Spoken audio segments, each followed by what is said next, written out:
Manuel Ellis was returning home from picking up a snack at the 7-Eleven when Tacoma police emerged from a patrol car and took him to the ground, tasering and handcuffing him. In a bystander video, Manuel Ellis can be heard saying, "I can't breathe, sir." Minutes later, Ellis died. The medical examiner rules his death a homicide based on hypoxia.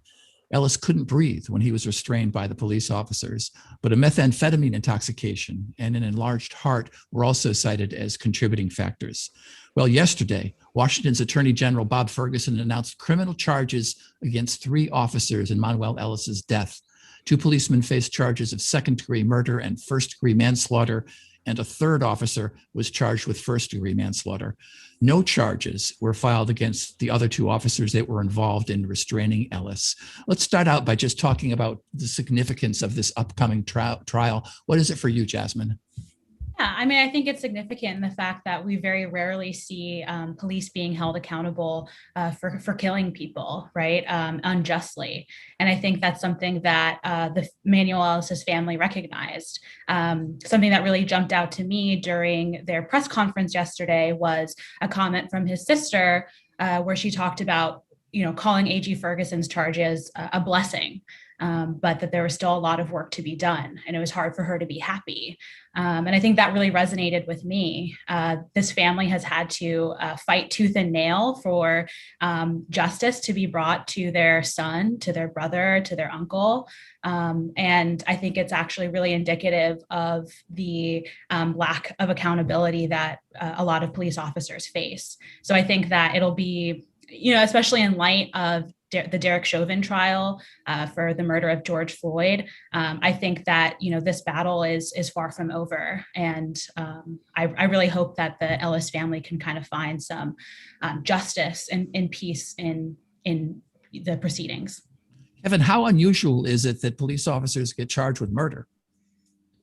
It's very unusual, simply because they have what's called qualified immunity in a lot of cases, and that's problematic. But coming back to your earlier question for Jasmyne about what's the significance of this, I think one of the big significance of this that also ties back to how infrequently this happens is that it took 14 months to get here. Right. Yeah. This is it was sort of a comedy of errors of different departments that had to bow out of the investigation or recuse themselves from the investigation. Yeah, Kevin, could you tease that out a little bit? The investigation appears to have been bungled. What are some of the highlights of the bungling?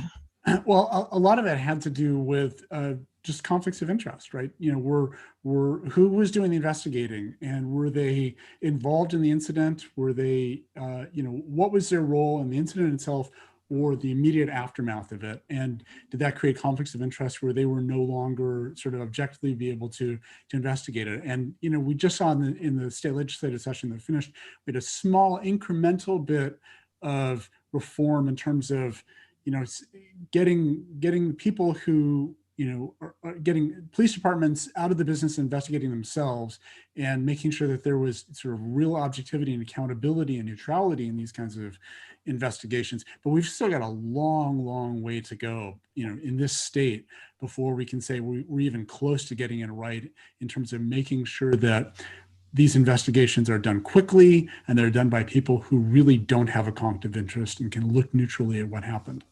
Joni Balter, how about you? What do you see as the significance of this trial, these upcoming trials? Well, I think this case epitomizes exactly what is wrong with policing today. You have this classic escalation of an interaction for a guy. He's out buying late night donuts. He ends up dead. I mean, this goes to the heart of why we need reform in policing. Routine stops, they just should not escalate this. And I'll go a step further. I am for changing the need for some of these routine stops. We have that letter from the Seattle Inspector General's office saying that the officers should end routine traffic stops for minor and non-dangerous violations. Yeah, agreed.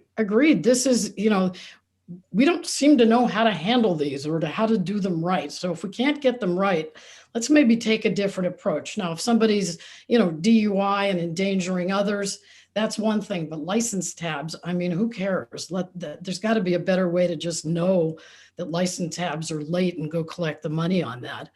Because we just need to change the way we set up police interactions with citizens. And as for, the numbers here, this is very infrequent for officers to have to pay for some of this. Associated Press had a story quoting this Professor Philip Stinson at Bowling Green University. Since 2005, only 142 non-federal police officers have been charged with murder or manslaughter in on-duty, in this case, shootings, killings, that kind of thing. So, we have a ways to go on that. I do have some hope, I'll say, though, because the state lawmakers in this state made some important changes. Well, also this decision to prosecute police in the Manuel Ellis case came the same week, 1 year after the anniversary of George Floyd's murder by Minneapolis police officers. And of course, the Black Lives Matter protests and promises from local, state, and national politicians concerning policing.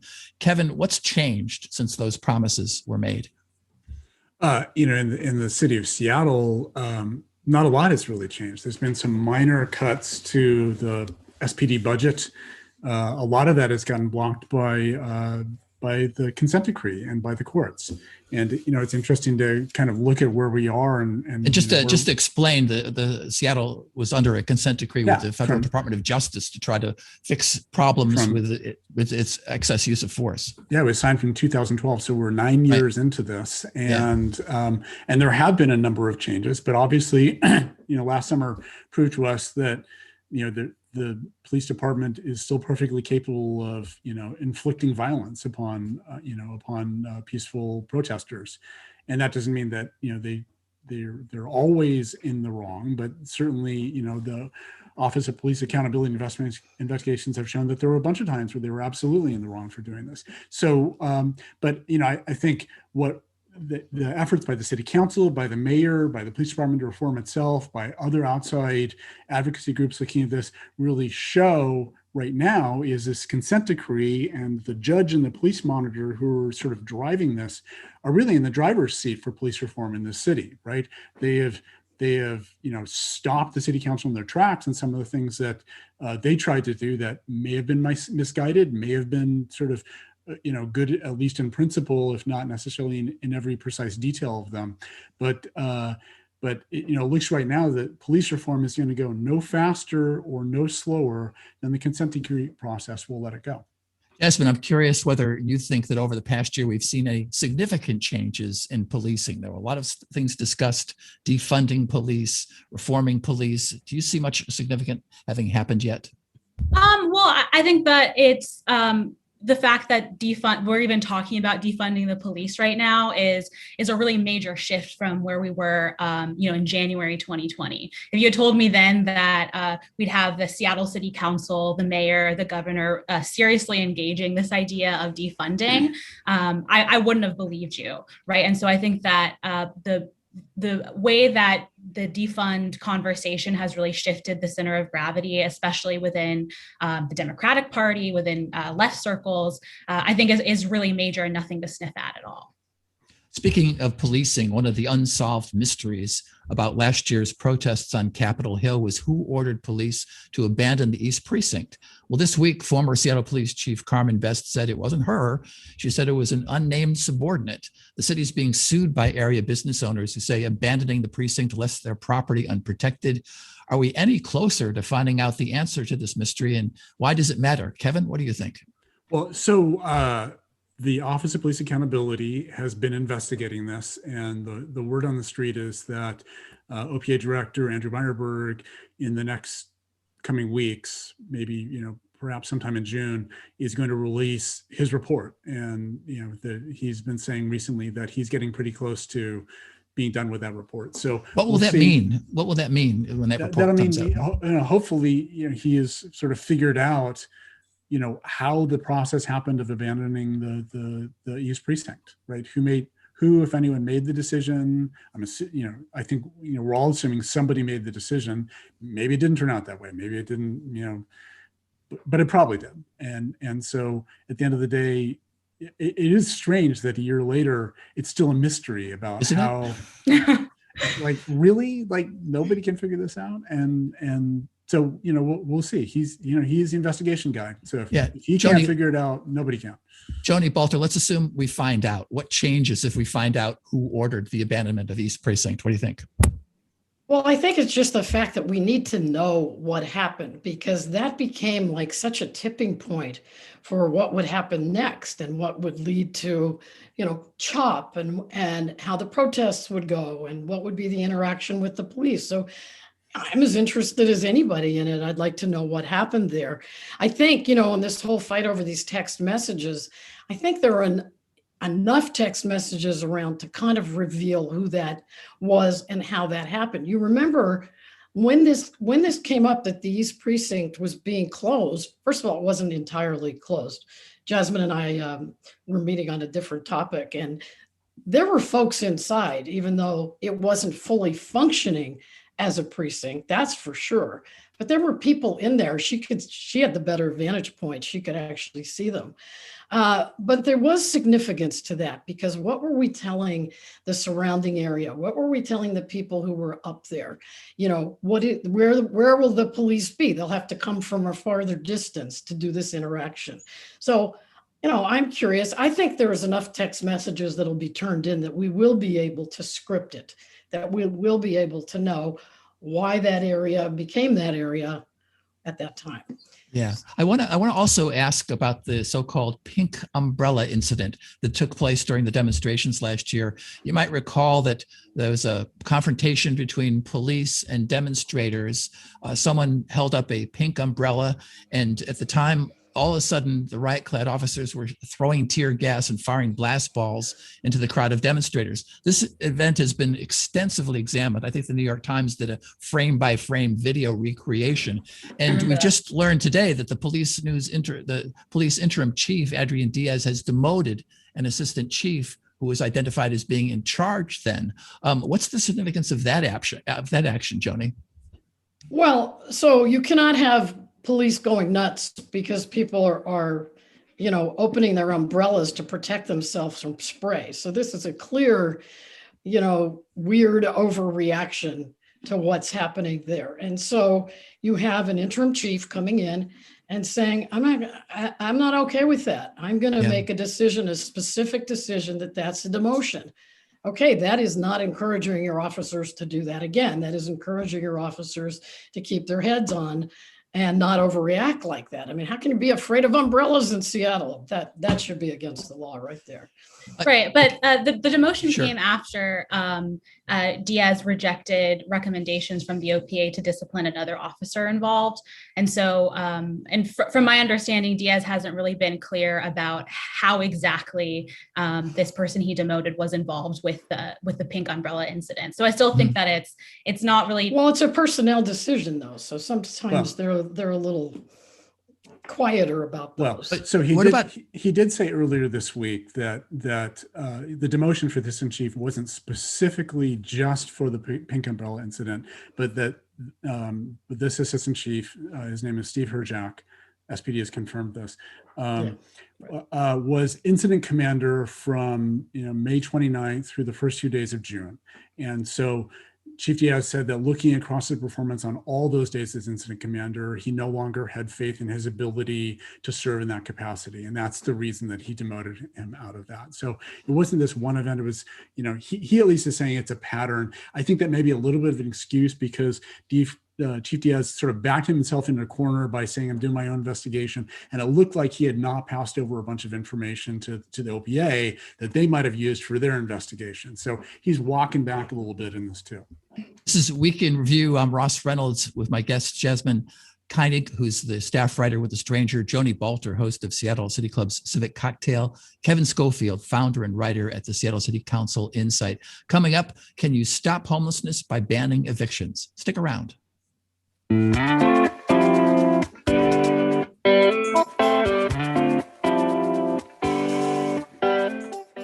We're back with the Week in Review in a minute on 94.9 KUOW, Seattle's NPR news station. Support for KUOW comes from Puget Sound Energy, committed to helping families affected by COVID-19 get through difficult times. Details and more information about PSE's programs for assisting in-need customers at pse.com. I'm Manuela Saragossa, host of BBC NewsHour. On today's program, Vladimir Putin meets his Belarusian counterpart Alexander Lukashenko amid a standoff with the West. Plus, Germany formally recognizes its genocide in Namibia, while a colonial power there a century ago. The BBC World Service is coming up at 1 o'clock this afternoon. We'll see partly sunny skies today, highs near 63, mostly clear overnight, lows of 47, and then it's going to be a glorious Memorial Day weekend. Sunshine, highs in the upper 60s tomorrow, in the mid 70s rather, Sunday and Monday. Let's get back to Ross Reynolds and Week in Review. We're reconsidering this week's news with Jasmyne Keimig, staff writer for The Stranger, Joni Balter, host of the Seattle City Club Civic Cocktail, and Kevin Schofield, founder and writer at the Seattle City Council Insight. Well, the Seattle City Council is considering a bill from Kshama Sawant that would prevent landlords from evicting any families with school-aged children and anyone who works at a school. Kevin Schofield, what's behind this proposal, and do you think it has legs? Well, so Councilmember Sawant, sort of in the broader sense, has been pretty clear that she is against essentially all evictions, almost all evictions. So couch that a little bit there. And so over the past couple of years, she's worked very hard to pass legislation to pare them back whenever she's an opportunity. This is her most recent iteration of this. There's some really interesting policy debate questions around this, including the effect that evictions have on children and who are really innocent in the situation. It's not like the children are at fault if their parents fail to pay the rent. And so are we sort of punishing innocent people by allowing evictions to happen in these cases? And I'm super glad that we're having these policy discussions on this, because they are important and very difficult and in many cases nuanced issues. But I think there's also some interesting debate to be had about, in the courts, and those things we'll have when we look at things like how long do we allow, how long are we going to prevent a landlord from being able to evict somebody who isn't paying their rent? In this case, Councilmember Sawant has said 10 months of the year. That's the kind of core question here. No one wants to see people evicted. On the other hand, not all landlords can afford to keep people in rental properties forever without getting paid. I guess the core question to me is the eviction moratorium proposal fair? What do you think, Joni? Well, I think you've got this very delicate balance. I start from the position that anything that protects teachers, essential workers trying to live in this overly expensive community, starts off in my mind as a good thing. The city is overpriced. It's pricing out basic workers who want to live here or who've always lived here, and that's just not Seattle. On the other side of this, as you're suggesting, look, we need a supply of affordable rentals. And if we make life impossible, you can't evict for, 9 or 10 months, for people willing to rent to others, you're also going to end up limiting the supply of affordable housing from a different perspective. So as you said, these things, if it's gonna go like this, if there is a track record in Seattle, if the city's going to get sued when it passes tenant protection laws, and they take a long, long time to go to court and do all the appeals and all that stuff. So it's very difficult to predict any of these things. We're trying to balance so many interests here, and I just think we have to do it legally. I think just my experiences that Councilmember Sawant is never too far from a bad idea. So I hope this one is better. We're trying to protect people who are very vulnerable at different times, but you have to keep landlords renting. Yes, it's two difficult things to kind of put together. What do you think, Jasmyne? Do you think an eviction moratorium that would prevent landlords from evicting families with school-aged children and anyone who works at a school, is that fair? Yeah, I think it's totally fair. I think that disrupting the kind of system of education or housing for people in school, for people who work in schools, can have a really big effect on children. And I think that if we can avoid that in whatever way possible, I'm totally down with that idea. And especially as a renter myself, and I'm probably going to be renting for the rest of my life with my student loans in that. But this proposed legislation actually makes me feel a lot more safe. If God forbid anything happened to my job or my health that prevents me from working, there's some sort of barrier that I wouldn't just be kicked out on the street for failure to pay rent. Kevin, is the past prelude here? Do we know much about how courts look at things like a eviction moratorium? Do you think this is going to hold up in court? Well, the near past is really sort of a one-off, right? Over the course of the COVID pandemic, the courts have given enormous flexibility to governments to do emergency regulations to protect people. So, and this has been true, across the nation in past emergencies too, where courts just say, if it's an emergency, you can do whatever you want. But I think coming out of the emergency, in a case like this, where Councilmember Sawant is pushing for an ordinance which is not tied to COVID, it's not an emergency ordinance, the courts are going to look at it differently. And there have been a number of precedents for banning winter evictions. In fact, we have a winter eviction ban here in Seattle now. It's saying, and the courts have said, yeah, if it's 3 or 4 months where a landlord can't collect rent on somebody, that's okay. But and this is a sort of quantitative question that courts hate, right?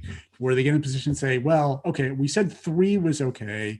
Is 10 okay, or is that too much? They like hard and fast rules. They want you to give them some kind of rule or principle, which makes it sort of clear for them. And they don't want to get into this, like, well, okay, maybe 6 months is okay. They hate that sort of thing. Is anyone else thinking of creatively about what to do to keep people from getting evicted? We've got this eviction moratorium proposal from Shama Sawant, but are there any other ideas out there that might accomplish the same thing that any of the 3 of you are aware of? There's a lot of money being put into rent assistance right now. In fact, in the American Rescue Plan Act funding that's coming out right now, there's going to be a lot of state funding and a fair amount of county funding that goes into rent assistance.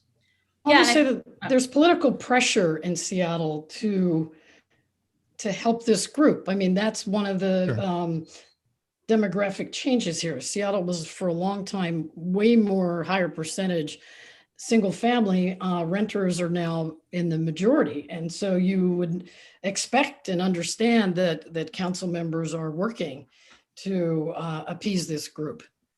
Jasmyne, as a renter, are there any other ideas you see out there besides the eviction moratorium that might keep you from being evicted, keep people from being evicted? No one wants to see that. Yeah. Well, I think honestly, there's a really strong system of mutual aid here in Seattle too, with people donating and communities donating to GoFundMes. And it's not a long-term solution by any means, but I think that there's a lot of communities that rely on this kind of mutual aid model, using GoFundMe to be able to cover at least maybe a couple months' rent if they lose their job or get into a car accident or recovering from surgery.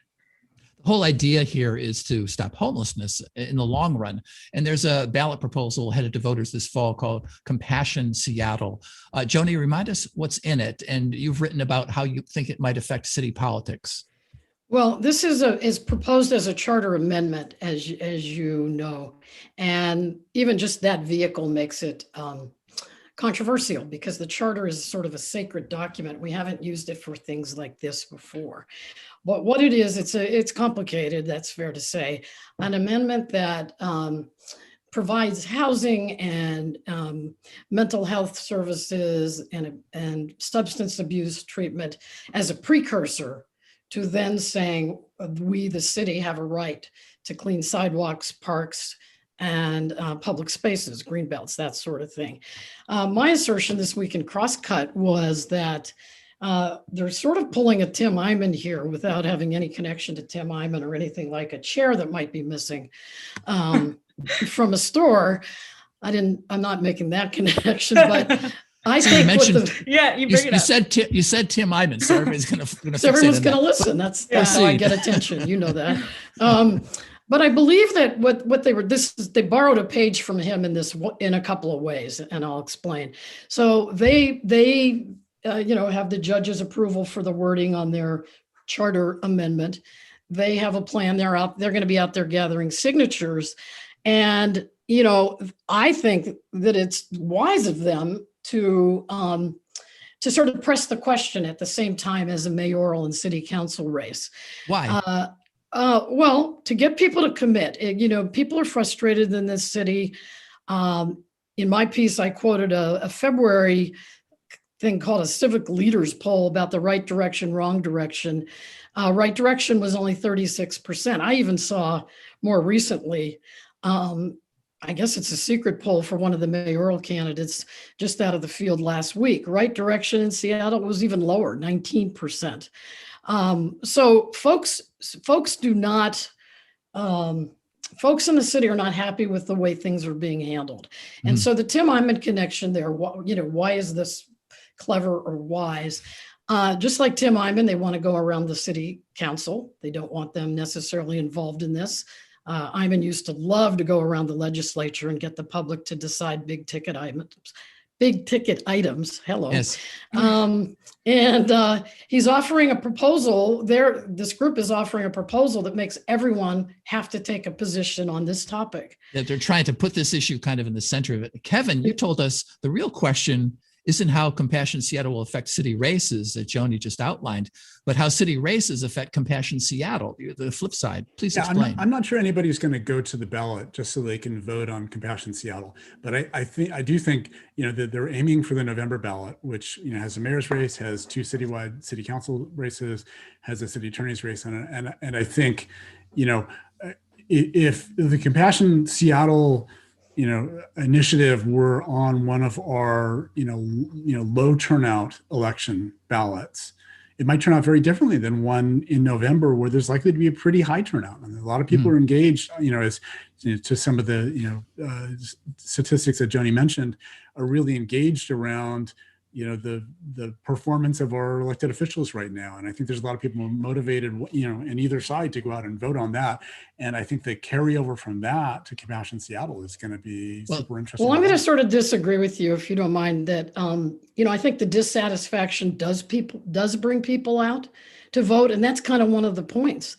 One of the points is to bring out voters who might not normally vote, to affect the mayoral and city council races. I kind of disagree. I agree with you. The dissatisfaction brings people out to vote. But I think from what I hear right now, I think mostly that dissatisfaction is driving people to come out and vote for mayor and city council. Well, no matter what you think about it, the Compassion Seattle campaign is off to a rocky start. Erica C. Barnett reports that they put up a list of endorsements only to have to take them down after the endorsing group said they hadn't even been contacted by Compassion Seattle. Now, I thought there were heavy hitters behind this measure. What does this early inning unforced error say about the campaign? Well, I think they should get their act together on stuff like that. When you do endorsements, you're supposed to, check, have them sign off. You don't throw people's names around recklessly if that's what happened. You don't do that. You, go gather whoever supports or doesn't support and put the name out when it's real. That makes perfect sense. The other does not. Well, we'll see if they get it together. It's Week in Review. I'm Ross Reynolds in for Bill Radke with Jasmyne Keimig, staff writer for The Stranger, Joni Balter, host of Seattle City Club's Civic Cocktail, Kevin Schofield, founder and writer at the Seattle City Council Insight. We'll be back right after these important messages.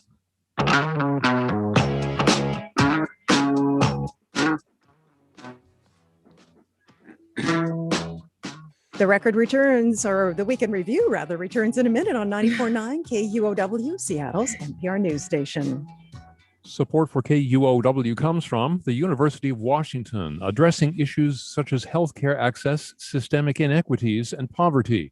Also partnering with community organizations to help turn research into ways to improve lives. More at uw.edu/population health. Partly sunny skies this afternoon, highs near 64. We've not reached that yet. It's 55 degrees in the University District. Support for KUOW comes from United Way of King County, helping provide rental assistance and food relief to communities during the COVID-19 pandemic. More about how to help during their spring campaign at uwkc.org. It's 12:36. Let's get back to Week in Review. It's our chance to pause and consider the events just past. I'm Ross Reynolds, in for Bill Radke with Jasmyne Keimig, staff writer for The Stranger, Joni Balter, host of the Seattle City Club Civic Cocktail, and Kevin Schofield, founder and writer at the Seattle City Council Insight, a really necessary resource if you want to find out what's really going on inside Seattle City Council. Well, here we are, Memorial Day holiday weekend, and even under COVID restrictions, more people are going to be out and about. We hear the weather's going to be great. The CDC announced vaccinated people do not have to wear masks outdoors, yet Around here in Ballard, I see most people are doing that. I'm kind of wondering what it's like where you are and what your personal policy is on masks at this point. Jasmine? So I've actually been walking around without a mask. My cheeks are kind of getting used to the wind again. It's great. I'm fully vaccinated. I still put on my mask whenever I go into a business or into a restaurant or into like an apartment complex area. But for the most part, I definitely see my mask as being like a health tool and not necessarily a way to signal my political affiliations or anything like that. And I feel pretty confident walking around outside without a mask on at the very least. Kevin, how about you? Yeah, I live not too far away from Green Lake, and I walk down there often. I always, I generally am not wearing a mask outside now, but I always have one with me. So if I get in a place where it just feels crowded, I can put it on. I'm still wearing it indoors. Last Friday, my daughter and I, had both hit sort of our 2 weeks after last vaccination celebration. Yeah, we're fully vaccinated, and we went to IHOP for breakfast for dinner, and I felt a little guilty taking that mask off, sitting at the table inside. Right. But like, woo, I was okay. I hear with you. it. I totally hear you. Joni, do you also experience like a little bit of guilt when you take your mask off because we've been so acclimated to keeping it on? Yeah, it's like a weird, reaction to everything because we've been doing this for so long. So I got the indoor outdoor policy like you, Kevin. I mostly outdoors, no mask, but indoors, I haven't really crossed that yet. I'm still wearing a mask indoors in stores and things like that. But if I'm with my friends and I know they're vaccinated, then no, that's fine. Well, I feel bad for the stores and places that are indoors because we've got these CDC policies that in some cases seem to say it's okay not to wear a mask indoors. And we have some stores, I know, I don't know if Trader Joe's is doing this locally, but they had a policy at one point of, if you're vaccinated, you don't have to wear a mask indoors. And who's going to check to see if you're vaccinated or not? It seems like there's still a lot of complications here. And we got the advice from Dr. Duchin, although some people call him Dr. Doom, who said, keep your mask on inside still. And so, how are you supposed to know if you go into a big store or whatever it is? How are you, you're not going to go around asking everyone, can I see your vaccine card? Right. I mean, it's just not going to happen. And who wants to be the person who has to ask that and deal with the consequences of asking that? I feel a lot of empathy for the people who have to work in these indoor stores, and just like to make it easier for them. I just have, even if I don't have to, I'm still going to wear the mask. I just want to make life easier for them. It's just a kindness, to do Jasmine, that. Go ahead. I was going to say, it'll be interesting to see where this conversation is at after the summer, because I still feel like there's a lot of people who still haven't had the chance to get vaccinated or are still a couple weeks out from being fully vaccinated. So I think come fall is probably when I think maybe we'll all really start to feel comfortable kind of living life without a mask in the same way again. Yeah, you're absolutely right. I'm sorry. I was going to say there still are a lot of people who have not been vaccinated, and the city is shutting down some vaccination sites next month. What issues does that raise to you, Jasmine? Well, I think I live in Capitol Hill, and I got vaccinated at Lumen Field.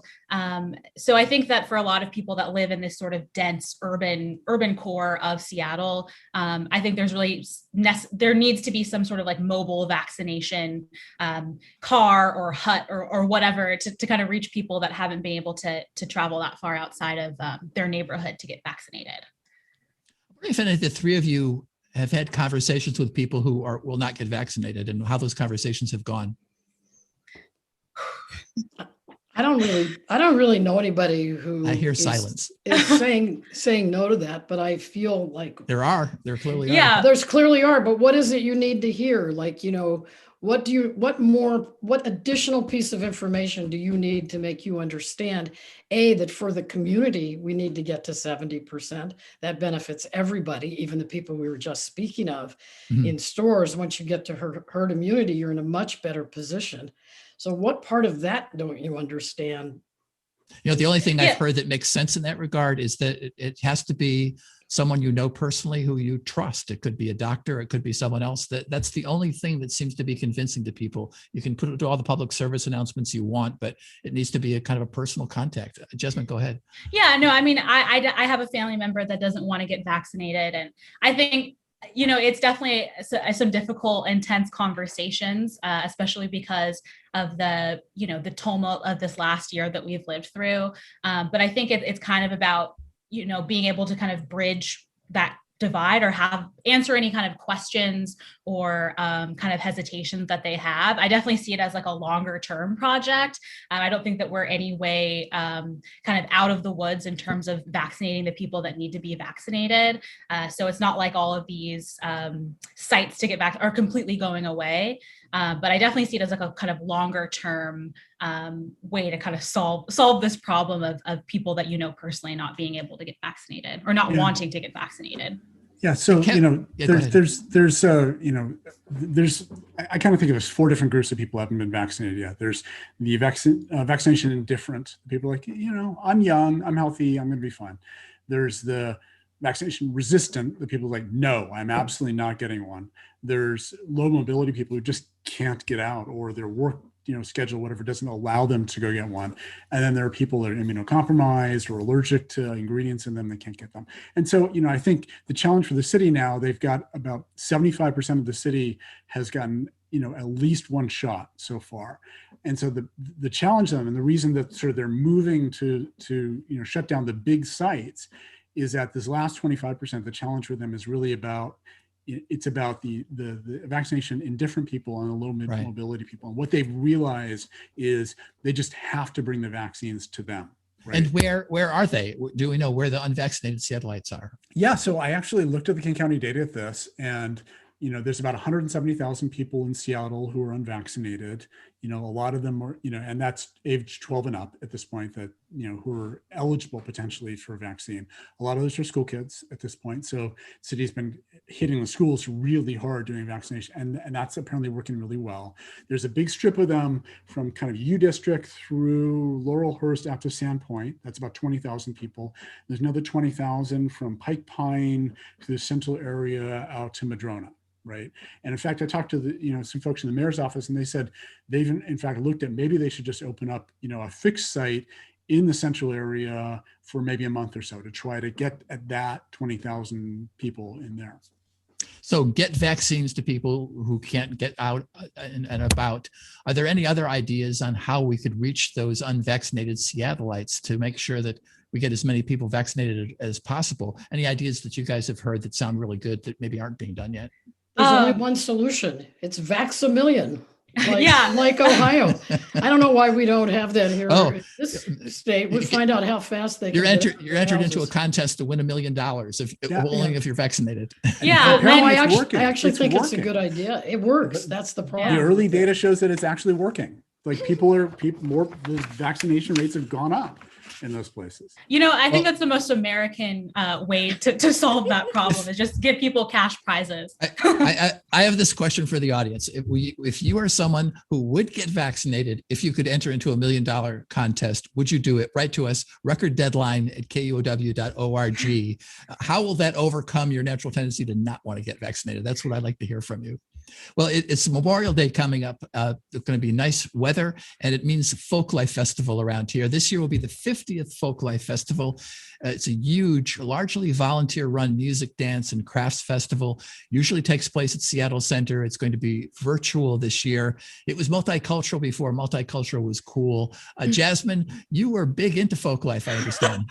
Well, okay, big into is a big thing, but I used to hang out at this teen center called the Old Redmond Firehouse. I grew up in Redmond, and for a couple of years they hosted a stage at what was then called the EMP, and it was called Pop 425. So it was like a showcase of bands from the East Side, and I hosted it. So I learned what crust punks were going to Folklife. Could you explain that to me? I don't know what crust punks are. Yeah, I mean, it just kind of people that you see like that, are busking, and they kind of play like folk music. And I think that they really populated Folklife when I used to hang out there. But it was one of my first introductions to the city. My mom would give me like 10 or 15 bucks, and I'd take the 545 and walk from downtown to Seattle Center. And I was this girl from Redmond in the big city. It was a really big learning experience for me as a teen. Is Folklife something that you liked, Joni? I was never a big folk life person. I have an older sister who lived in Seattle well before I did. And she was in this band. Does anybody remember Dumi and the Mananzi Marimba Ensemble? These were Zimbabwean marimbas that they played, and they absolutely rocked the place. They were fantastic. Later, when I moved here, I even took a class from Dumi. We played the marimba, this other instrument called imbira. But anyway, that to me was, folk life. I would only go by some different years to watch my sister. I was kind of bigger on Bumbershoot. I actually worked at Bumbershoot one year on the comms team. I was so excited because I had like these walkie-talkies and I would sort of know what was going on with attendance, or someone was at the East Gate or the West Gate so that they could, some star had to come into Bumbershoot. Anyway, that's my memory of that. I really wish it was happening in person maybe next year. I hadn't gone for many years like you, Joni. I kind of faded on it, but it's the essential great thing about a festival. You don't go looking for anything in particular. You just wander around and then you hear music from here and you go over and you check it out and over there. And it's the kind of accidental discoveries you have at any kind of music festival that was always fun about going to folk life for me. How about you, Kevin? Do you have any folk life memories? Is that something you've missed? Folk life has never really been my scene, but I really have an appreciation for. Yeah, I mean, I don't really look like the folk life kind of guy, do I? I mean, who knows? You could, know? Man. You could put some tie dye on. But I have this great appreciation for these cathartic moment events in in Seattle that are part of our culture, right? Whether it's Pride, folk life, Bumbershoot,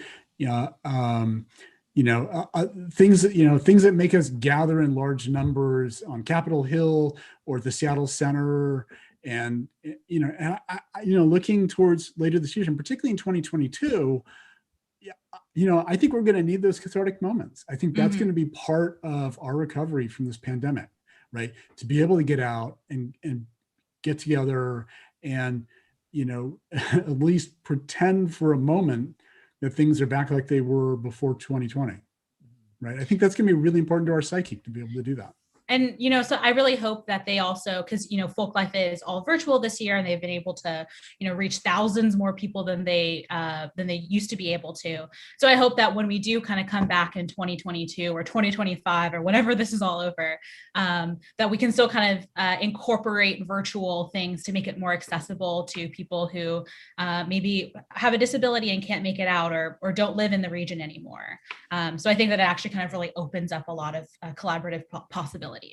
It's Weekend Review on KUOW. The Seattle Pride Festival is also coming up next month. And Jasmyne, you've been looking into that. Tell us a little bit about what's going to be virtual, what's noteworthy about Seattle Pride this year. Yeah, so something that I think is really noteworthy is the AIDS Memorial Project, or the AMP, and it's in Capitol Hill. It's actually right on top of the Capitol Hill Link light rail station.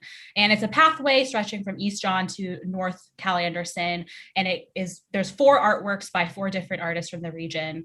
And this week, they actually just installed a giant 20-foot sculpture by Tacoma artist Christopher Paul Jordan.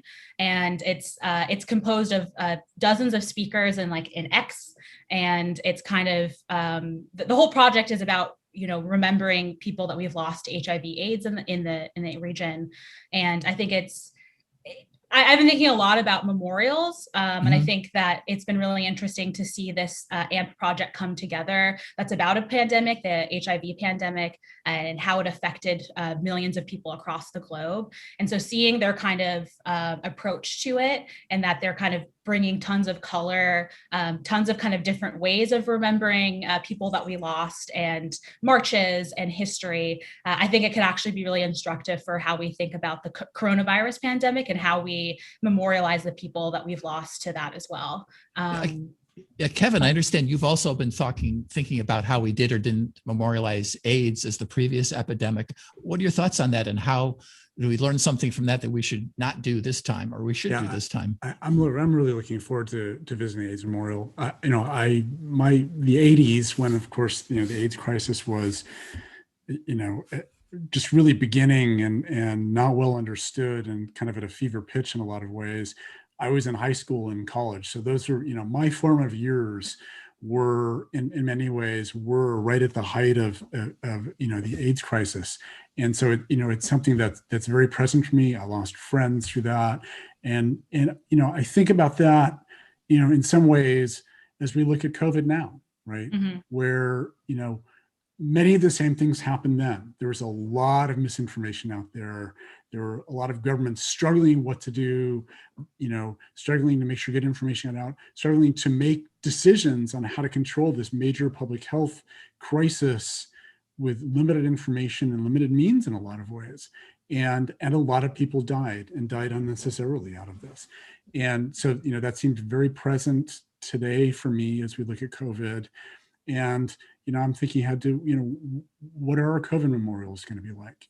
How do we memorialize what we just went through? And, out of respect for the people who died and the respect for people who, really worked their butts off to make this better. And how do we talk about and capture our history of the good and bad decisions that were made? Yeah, exactly. How does a memorial not only remind us what happened, but also perhaps point to how to avoid it in the future? Yeah, absolutely. What are the lessons that we need to learn? Yeah. It's still so, at least with COVID, it's still so fresh, right? Yeah. And we're still really kind of reeling from a lot of the decisions and not even really being able to grieve in a certain way. So I think that in the next couple of years, again, I think that's when we'll be able to see the fuller picture of what we've all experienced. And I'm curious to see how artists really kind of think through this problem of memorializing. Me too. I know there's at least a couple museums, the Nordic Museum here in Seattle, and there's other museums that have already started to collect artifacts from the pandemic and thinking ahead to some future exhibit they might have about remembering the moment that we are just emerging from right now. So it'll be very interesting to see how they came up with it. Well, I don't want to end the show without talking about what made you smile this week. Kevin, I understand you've been spending some time in the kitchen. Oh yeah. So, anybody who's watched the podcast or listened to the podcast I do with Brian Callen every week knows that, I'm a prolific baker. And so I've set it aside tomorrow to be my day in the kitchen baking like crazy. I'm going to go like full on British baking show. I'm going to do scones, maybe macarons. If I get really ambitious, I've got a chocolate cake. I haven't done a chocolate cake in a long time. So I may just break out the chocolate cake tomorrow, but that's going to be my happy day, the therapy that, that gets me, through, helps me recover from a super busy, brutal week. Kevin, look at you on, go ahead. Kevin, look at you on Zoom. You seem to have a pretty svelte figure. How are you able to do that at the same time as you're doing all this baking? That's what I have a lot of friends who like to eat. Okay. I have a lot of friends who like to I eat. want to be your friend, Kevin. For sure. It's funny you mentioned the British baking show because, deep into the COVID moments, my son and I were sitting here. We actually took a recipe off of the British baking show and, walked around sort of talking like they talk. And we made the Yule log. And it was like, oh, I don't do this kind of baking, but this thing was a work of art. So we took massive pictures of it. We didn't want to cut it for a long time and eat it because it was so beautiful. Yeah. I get it. Joni, how about you? What's making you smile this week? Well, I really feel that I listened to the forecast on KUOW, of course. Sun's about to break out. We're all about to break out because we've got to. And so that's what makes me smile is that I know that we can have something like a summer this year, and it's about to start. It's pretty exciting. Sure is. Jasmine, what's making you smile this week? I'm actually I've been planning trips and visits to go see my friends in other states who I haven't seen in almost, a year and a half, 2 years. And so it's like this kind of sense of relief that finally we're kind of at a place where we all feel really safe to see each other and not having this anxiety of giving each other a deadly respiratory virus. So I think I'm really excited to kind of continue to plan and kind of lay out in the sun this weekend and finish watching Mayor of Easton on HBO. I don't know if anyone else has been it's like the opposite of summer vibes, but I love Kate Winslet. So are you going to get on a plane, Jasmine? Yeah, I mean, in a couple months, but I'm down to get on a plane. I think I'll always wear a mask on a plane now. I think it's such a useful tool to not get sick. Even in a couple of years, I feel like it's yeah, that's me. I know. And I oftentimes in past years, when I would see folks wearing masks in public, I would think that's a little too much to do. But I think our changing attitudes have really taken a turn with that. Absolutely. The things that I get excited about and make me smile are just, the Wall Street Journal had this wonderful headline. It was the amazing, totally boring thrills of the newly vaccinated.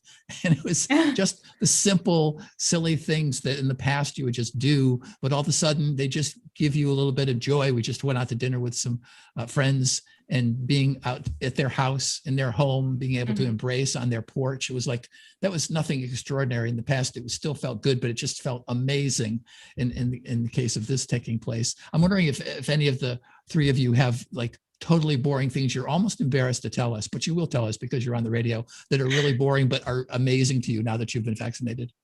I think the idea of like a sample, like Trader Joe's sample and Costco samples. I have no idea if there's any plans to bring those back at all, but there's like nothing more thrilling than like going to Trader Joe's and then getting those like little thing of coffee and then like a tiny, impossibly small sample of like an arugula salad and just be like, yeah, I'll get this. So that's what I'm looking forward to whenever that happens. Great. That's all we have time for this week. Thank you very much for listening to the Week in Review. And thank you very much to our panelists for being on the Week in Review. Jasmyne Keimig, staff writer for The Stranger, Joni Balter, host of Seattle City Club's Civic Cocktail, and Kevin Schofield, founder and writer at the Seattle City Council Insight. Our program produced by Sarah Leibovitz, social media and live streaming by Juan Pablo Chiquiza and Taya Popescu. Catherine Banwell is in control. I'm Ross Reynolds. Bill Redke's back on Tuesday. Have a great long weekend. Thanks a lot.